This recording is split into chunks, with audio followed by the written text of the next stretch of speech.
Buenas tardes, chicos. Para mí, como siempre, es un verdadero placer estar aquí delante de ustedes. Ya saben que me encanta contar con su presencia y a tiempo y en forma. Una vez más, les debo una disculpa si estamos iniciando la clase un poquito tarde, pero espero que no se repita ya más. El día de hoy, chicos, vamos a iniciar con el siguiente tipo de texto que tenemos que analizar. Como ustedes bien saben, estamos en el séptimo módulo y estamos hablando de textos literarios. Y durante el primer día aprendimos en general qué son los textos literarios, todas estas formas creativas de escribir y representar tanto ideas como visiones del mundo, ¿no? Y hablábamos también, pues, al día de ayer, de los diferentes tipos de textos literarios que existen dentro hablábamos de que los textos literarios son muchos y hay muchos géneros y muchos subgéneros y un montón de clasificaciones, pero a grosso modo, es decir, de forma general, existen 4 tipos de textos literarios en los cuales nos vamos a centrar. El día de ayer aprendíamos acerca de ¿cómo se llama? Aprendíamos acerca de los textos narrativos, ¿no? Estos que son muy fáciles de reconocer porque hemos estado en contacto con ellos desde siempre, ¿no? Todos estos textos que narran o cuentan una historia o un suceso, una aventura, que cuentan con ciertos elementos como su narrador, sus personajes y su cronotopo, y decíamos que tenían ciertas características determinadas que los hacían ser muy particulares, muy divertidos, muy entretenidos de leer, y analizábamos sus elementos y les dije que les iba a dejar de tarea leerse un cuento narrativo. Ahí se los voy a enviar el día de hoy para que estén muy pendientes al respecto. Bueno, pues el día de hoy ya vamos a estar hablando de otro tipo de texto. Hablaremos de los textos líricos, lo que nosotros conocemos como poesía. Bueno, chicos, ¿qué es la poesía? La poesía es la palabra en su forma más estética y bella posible.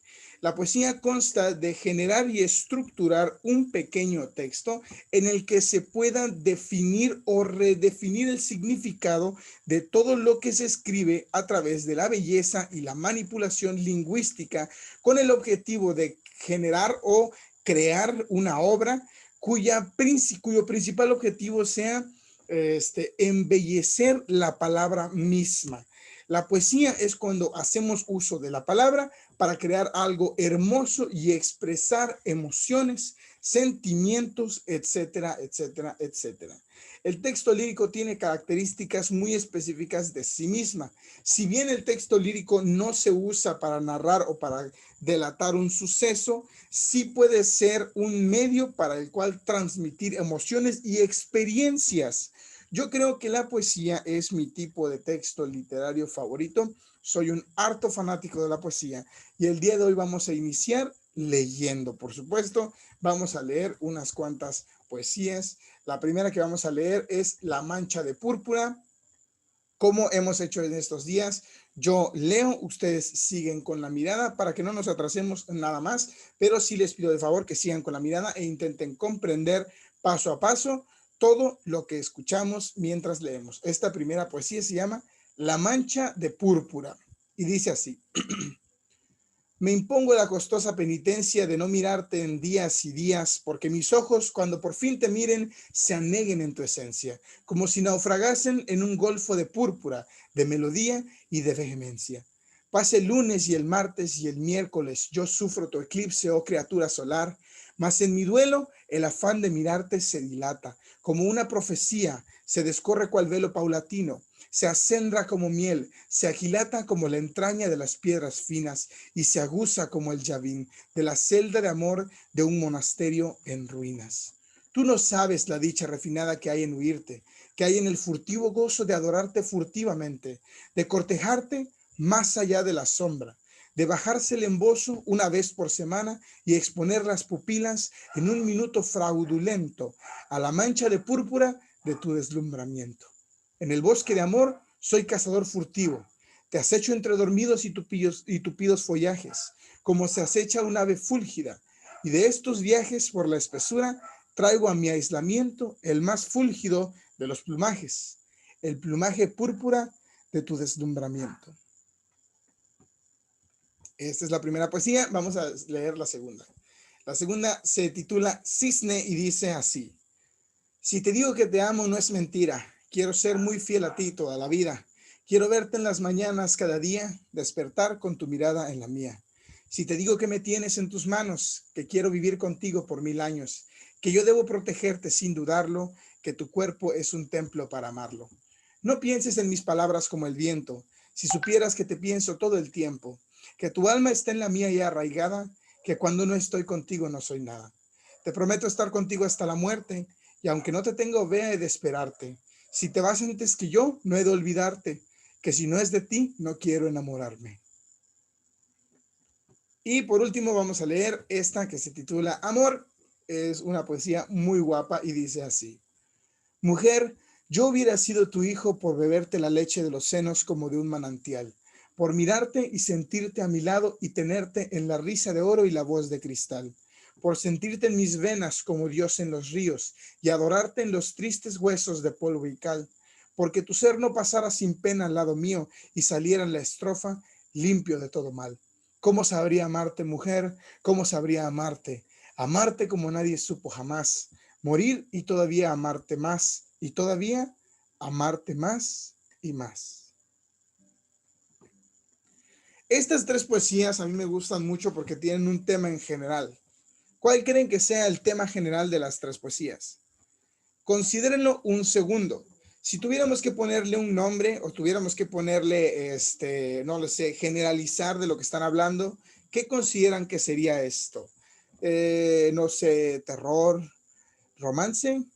¿Qué es lo que ven a través de cada uno de ellos? Yo digo que el tema general es, como lo dice el nombre o el título del último poesía, del último poema, el amor. Cada uno de estos poemas expresa una forma distinta de amor. Y a mí me gusta porque al compararlos a los tres son diferentes en estructura, en longitud, pero no diferentes en tema ni en género. Vuelven a ser o vuelven a hablar de una forma de amor, distinta y extraña, pero una forma de amor muy particular y muy intensa.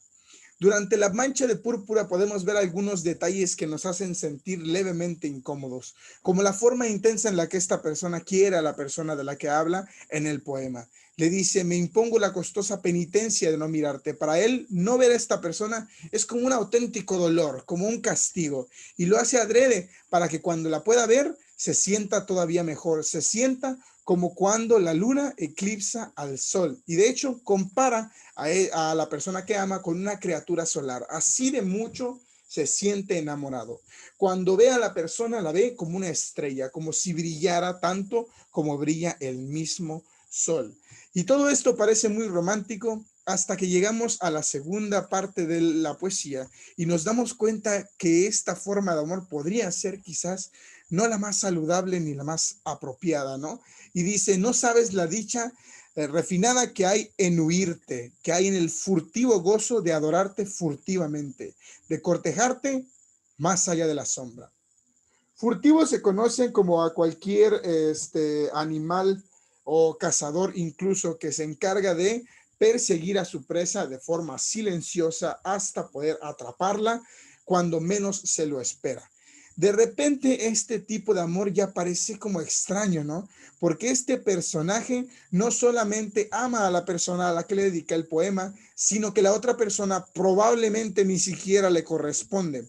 Este es un amor extraño, un amor, diría yo, me atrevería a decir, obsesivo, casi enfermo, porque este señor dice, soy cazador furtivo, te acecho como se acecha un ave fúlgida. Este señor no solamente está enamorado de la persona, bueno, también podría ser una mujer, no sé, podría tratarse de una mujer que acecha a un varón o viceversa, porque el poema no especifica de qué género es quien lo observa, pero pues yo lo, pues lo pienso que es un varón que está obsesionado con la persona de la que está enamorado y como que de repente lo que se veía romanticón se empieza a ver un poco obsesivo, un poco extraño. Ese es el tipo de amor del que trata La Mancha Púrpura. Mientras que Cisne habla de un amor diferente. Este ya suena más como un amor correspondido, como un amor ya establecido y que al parecer estos personajes ya se aman, tienen una relación, pero el chico o la chica que dedica el poema le indica o le confiesa el tipo de amor que siente hacia su pareja, porque no es cualquier tipo de amor, es un amor incondicional e intenso, un amor muy apreciativo, pero muy,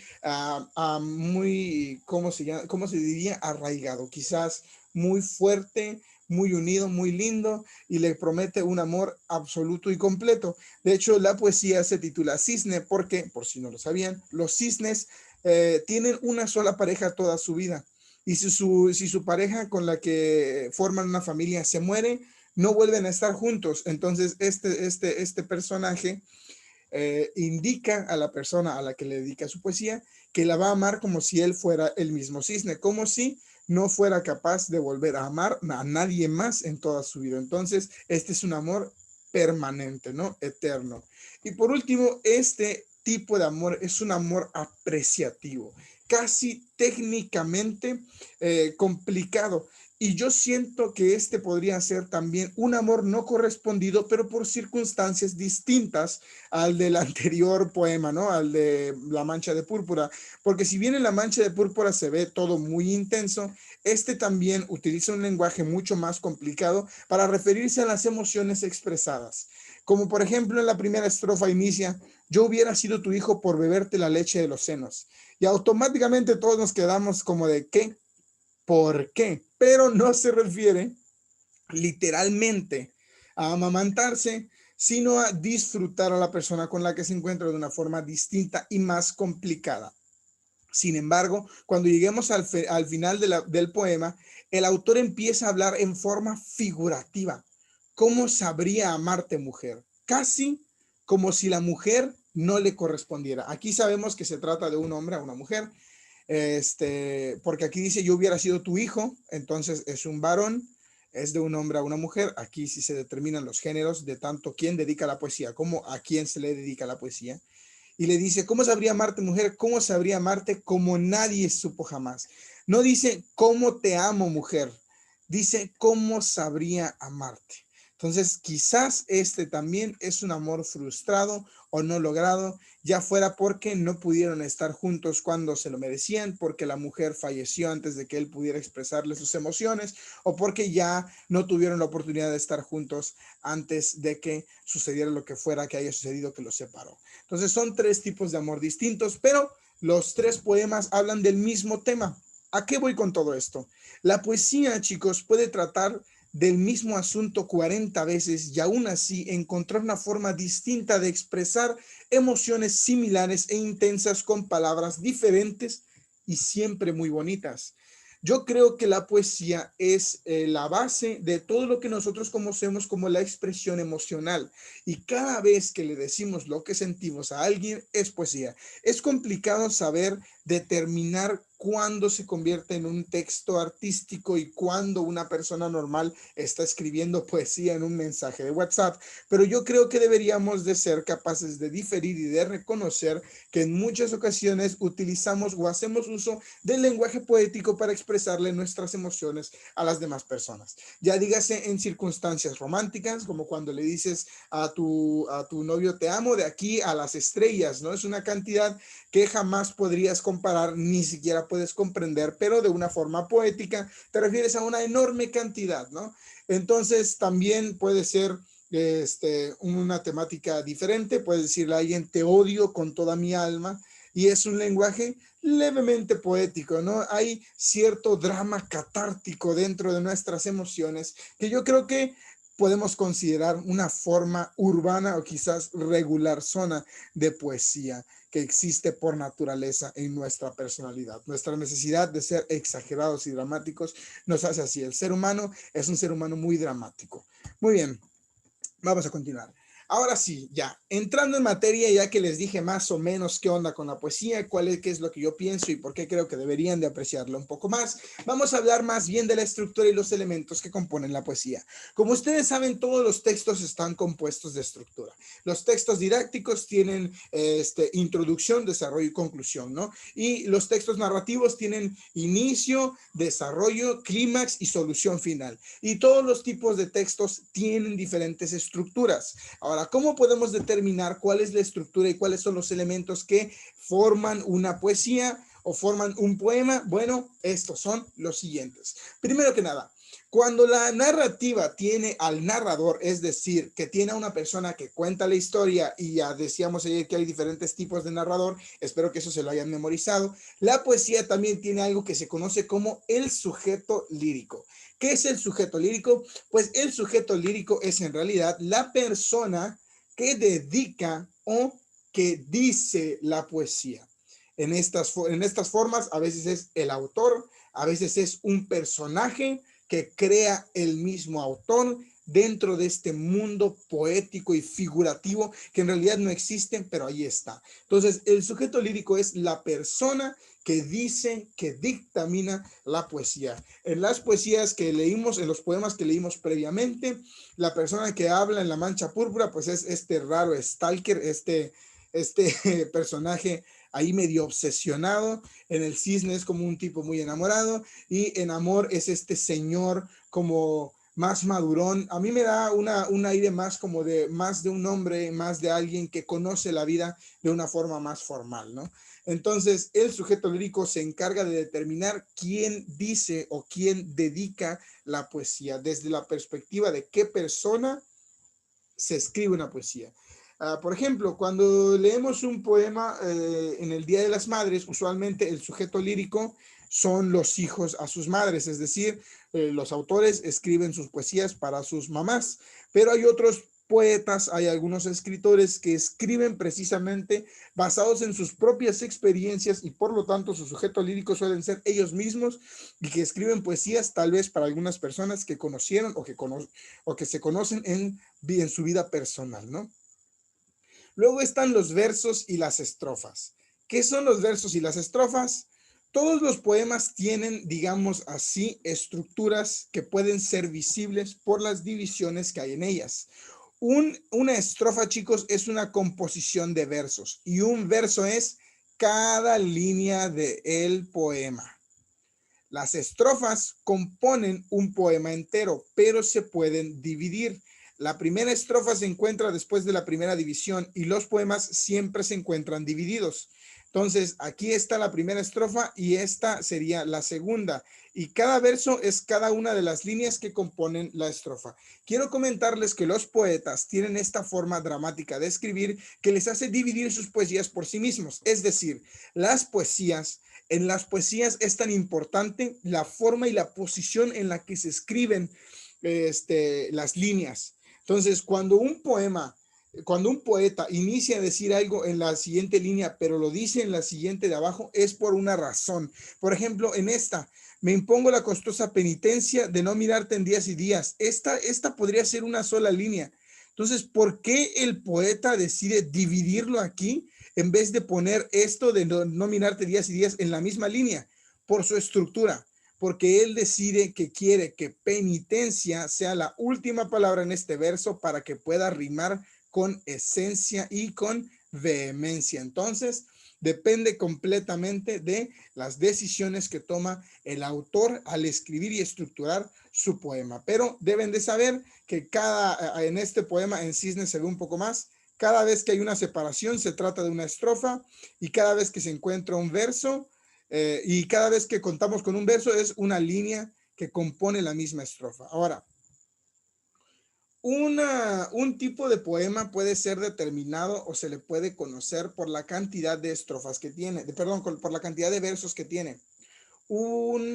Fíjense cómo Cisne está compuesto por 4 estrofas, de cada una 4 versos.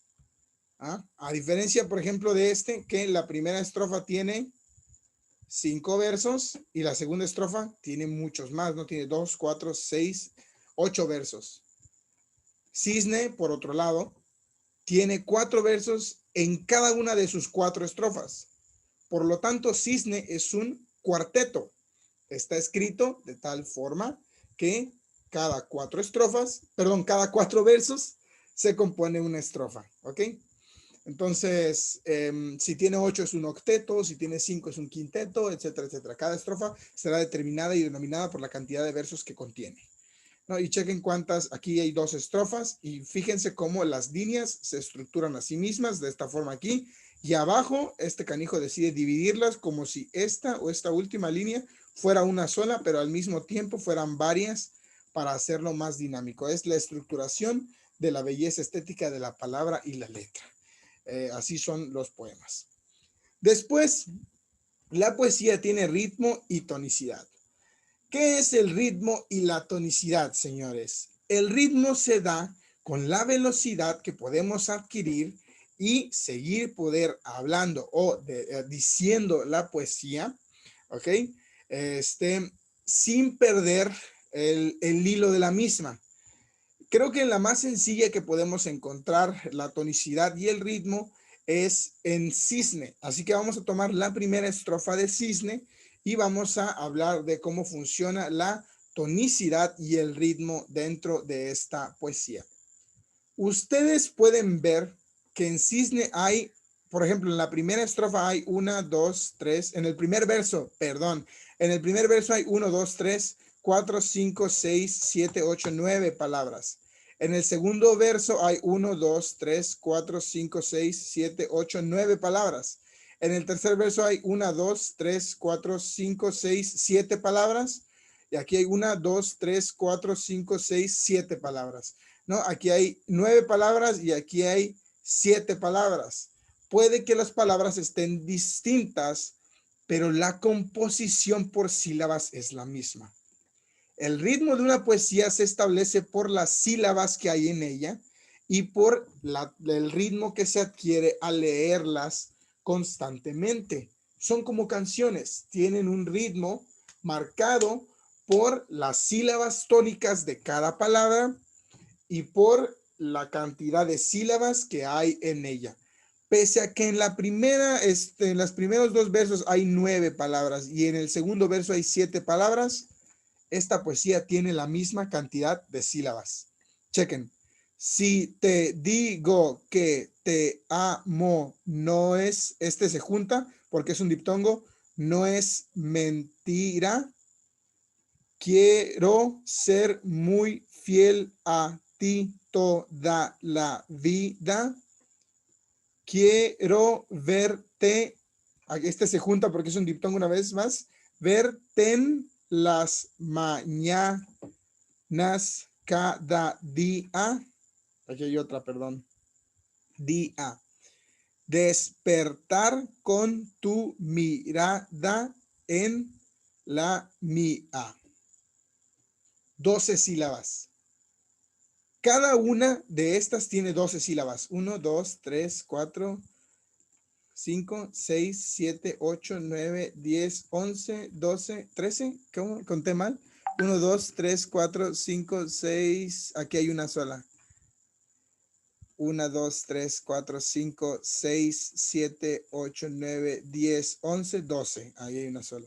Aquí 1, 2, 3, 4, 5, 6, 7, 8, 9, 10, 11, 12 sílabas. 1, 2, 3, 4. Aquí hay una sola. 5, 6, 7, 8, 9, 10, 11, 12 sílabas. 1, 2, 3, 4, 5, 6, 7, 8, aquí hay una sola, 9, 10, 11, bueno, entonces sí se divide, 12 sílabas. Entonces ahí tenemos 12 sílabas en cada uno de los versos. Y eso nos permite adquirir un ritmo al momento de leer la poesía, porque cuando la leemos, la misma cantidad de sílabas generan cierta métrica en la poesía. Si te digo que te amo, no es mentira. Quiero ser muy fiel a ti toda la vida. Quiero verte en las mañanas cada día, despertar con tu mirada en la mía. Ritmo y tonicidad. La podemos encontrar en la poesía como si fuera una canción. Y todas las poesías tienen cierto ritmo y tonicidad. Es parte de la belleza en su composición. Luego está la rima o asonancia. La rima o asonancia se da cuando las poesías, al finalizar cada verso, terminan con con el mismo sonido. En Cisne, por ejemplo, sí. Mentira, vida, día, mía. Entonces, esta rima permite que el poema tenga cierta estética. El primer verso rima con el segundo verso y el tercero con el cuarto. Esta es una forma de poesía. A, es decir, que los dos primeros versos riman. B, que los dos últimos versos riman. Ahora, esto puede variar. Por ejemplo, chequen la primera estrofa de una parte de la primera estrofa de Amor del otro poema es el tercero. Mujer, yo hubiera sido tu hijo por beberte, y la leche de los cielos como de un manantial, por mirarte y sentirte a mi lado y tenerte en la risa de oro y la voz de cristal. Entonces, ya no es rima A con A y B con B, sino A, B, A, B. La primera y la tercera riman y la segunda y la cuarta riman también. Entonces, esto es rima o asonancia. Hay algunas ocasiones en las que los poemas no habrán de sonar de la misma forma y eso está bien, es correcto también. No siempre vamos a poder encontrar poemas que tengan siempre la rima. En este caso sí, chéquense ríos, mío, cal, mal, sabría, todavía, jamás, más, todavía, más, más. Entonces aquí tenemos, chéquense cuántas. Sonido A, sonido B, sonido A, sonido B, sonido A, sonido B, sonido B. Así son las rimas de esta. ¿Ah? Si hubiera una tercera rima, le pondríamos una C, por ejemplo. Chéquense aquí, aquí casi no hay rimas. Por ejemplo, en este están, ¿cuántos sonidos hay? Refinada es el sonido A. Gozo es el sonido B. Cortejarte es el sonido C. No hay ningún otro que se asemeje. Embozo es el sonido B. Termina igual que gozo. Pupilas, no hay ningún sonido, entonces este es el sonido D. Fraudulento es el sonido E. Y deslumbramiento también es el sonido E. Termina con el mismo. Entonces, los sonidos se clasifican según las letras del abecedario. Si escuchas el mismo sonido es porque se repite y se vuelve a colocar la misma letra. Así es como se indican cuáles son las rimas y asonancias en una poesía. Cuando encuentras dos letras es una rima. Cuando hay una letra nada más son asonancias dentro de la poesía. Bueno, así es como se da. Ok, muy bien, chiquillos. Continuamos. Lo último que tenemos que entender es que el texto se puede considerar de texto mayor o de texto menor según la cantidad de sílabas que existan dentro de sus versos. Cada verso tiene cierto número de sílabas. Decíamos que en Cisne cada verso tiene 12. Cuando hay 8 o más sílabas, es texto mayor. Es decir, que la poesía tiene cierta longitud. Cuando hay 7, ¿qué pasó? Perdón, cuando hay 7 o menos sílabas, se considera que es texto menor. Por ejemplo, en esta parte de Cisne es texto mayor porque tiene 12 sílabas, pero en esta parte, por ejemplo, de morir y todavía amarte más, estos es texto menor. Cada una de las líneas tiene menos de 12 sílabas, entonces se le conoce como texto menor. Estas son clasificaciones para que podamos identificar las diferencias estructurales de las poesías. Por supuesto, la poesía tiene algo que se conoce como recursos retóricos, que son algo súper importante de lo que nosotros conocemos como la poesía. El día de hoy les voy a dejar de tarea que ustedes investiguen cuáles son los recursos retóricos y en qué consisten. Esa va a ser su tarea. Asegúrense de leer o de ver un buen video que les ayude. Si encuentro uno que funcione, les ayudo a elaborar su tarea, pero es que son muy importantes y son bastante complicados de entender, especialmente si no podemos prestar atención o no leemos correctamente. La metáfora es cuando a través de las palabras le damos un significado no físico a lo que estamos diciendo. La metáfora se utiliza, por ejemplo, cuando utilizamos algunas palabras para referirnos a emociones o situaciones. Fíjense acá, Por ejemplo, por tenerte y sentirte a mi lado y tenerte en la risa de oro y la voz de cristal. Cuando dice la risa de oro, ¿puede una risa ser de oro? Por supuesto que no. Entonces, entendemos en ese instante que se trata de una metáfora. Se trata de unas semejanzas dadas por objetos físicos que nos ayudan a entender el concepto de lo que el autor quiere decir sin que lo diga directamente. ¿A qué se refiere? Te quiero tener junto a mí en la felicidad y en la tristeza. Pero decir te quiero junto a mí en la felicidad y en la tristeza no es tan lindo como decir en la risa de oro, una risa tan valiosa que es como si fuera dorada como el oro, o la voz de cristal, la voz quebradiza, sensible. Entonces, este señor contempla dos sonidos de la boca humana y dice, te quiero escuchar reír y te quiero escuchar llorar. Quiero estar contigo cuando estés muy feliz y quiero estar contigo cuando estés muy triste. Eso es lo que realmente quiere decir, pero no utiliza palabras textuales ni literales, sino utiliza la metáfora, darle un significado distinto a lo que no se le puede dar para generar un concepto mayor que sea difícil de comprender, pero más bonito. Como aquí dice, quiero sentirte en mis venas como Dios en los ríos. En la Biblia dicen que Dios se puede sentir vivo en todos los ríos. Entonces, este hombre quiere sentir en su persona, en su ser, a la persona que ama, ¿no? Es una metáfora. Espero que eso les ayude un poco. La elipsis se da cuando generamos repetición para darle énfasis a lo que queremos decir, como por ejemplo aquí cuando dice, morir y todavía amarte más y todavía amarte más y más. La repetición de la palabra más, más, más, más le ofrece cierta belleza e intensidad a lo que está tratando de decir. Es cuando repetimos las cosas para darle énfasis, ¿no?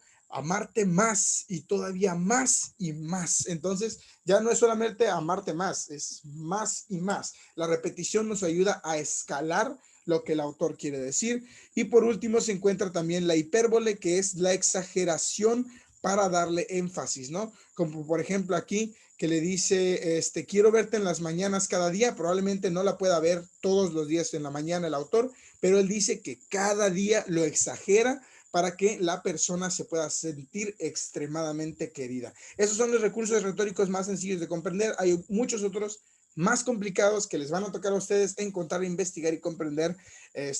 Asegúrense de hacer un buen trabajo de investigación. Ya saben que yo trabajo con cualquier tipo de organizador gráfico, pero les invito a que establezcan y correspondientemente organicen su información para que puedan entregar la tarea. Ok, por último, la intención e interpretación. Todos los poemas, como decíamos al principio, tienen un argumento o tema, algo de lo que tratan. Pero algo de lo que tratan está sujeto a dos perspectivas distintas, la intencionalidad del autor y la interpretación del lector. La intencionalidad del autor quiere decir lo que el autor esperaba que su poema provocara en las personas que lo leyeran.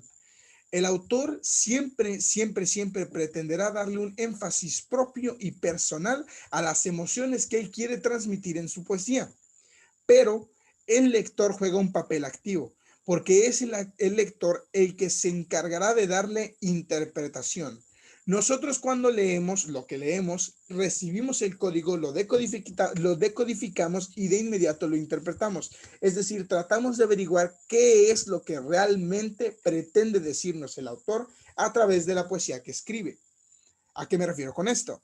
A que dependiendo del lector, recibiremos la poesía según nuestra libre interpretación. Propongamos que una persona que lee Cisne se acaba de comprometer. ¿Cómo creen que se va a sentir cuando lea esta historia sobre un amor eterno? Pues bien, el autor pretende transmitir la sensación de amor y el lector la interpreta de la misma forma, presiente ese amor existente. Ahora, ¿qué pasaría si lo leyera una persona que acaba de salir de una relación de 8 años? Lo leería y lo interpretaría como una vil falsedad, como una mentira, como algo que no sucede, como algo que no puede creer porque lo acaba de vivir en carne propia y no lo ha superado, por ejemplo. Entonces, la interpretación del lector es la que ayudará a complementar las ideas principales del autor y permitirá a nosotros tener libertad sobre lo que creemos y apreciamos en una poesía. Este es el siguiente tipo de texto literario. Eso es todo lo que tenemos el día de hoy por clase. Y les voy a encargar una tarea, dos tareas les voy a encargar. La primera es, como les dije, que investiguen cuáles son los recursos retóricos. Y la segunda es que busquen una página que se llama Poemas del Alma y lean una poesía, la que ustedes quieran. Solo léanla, escriban el nombre de la poesía y mañana me platican más o menos de qué trató. ¿Sale? La poesía que quieran, no importa el tema, libre totalmente. Solamente lean una poesía. ¿Sí? Esa es su tarea, para que se familiaricen con el lenguaje poético. Dudas y aclaraciones al WhatsApp, chicos. Ya quedamos. Hasta la próxima. Si van a cenar, buen provecho. Si van a dormir, hasta mañana. Nos vemos.